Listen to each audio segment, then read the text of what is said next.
Okay, so we're gonna bidirectionally link some cards. So this card, I remember there's another one that's pretty similar to this. So I'm gonna go ahead and hit B to pull up the browse window, okay?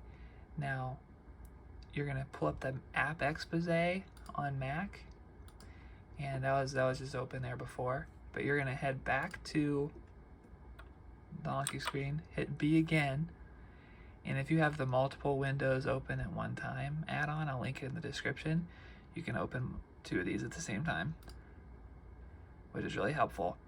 And go ahead and search for the one that you want. So let's think. I want Samoma.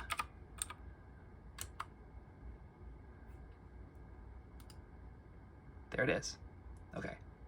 Now if I don't want this yellow thing here, I can go ahead and take that out of the browse bar up there and then move the card really quick and move it back.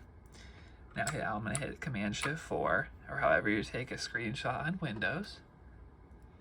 Take a screenshot of just the area within the little box so that each time you take a screenshot in your collection, it looks similar. Take a screenshot there. Now I'm going to find that other window that I opened. I'm going to hit paste. So now these cards are linked. And I'm going to hit Command-Shift-4 again to take a screenshot of this. And go back to that other window. Here it is. And Command-V. Now they're linked.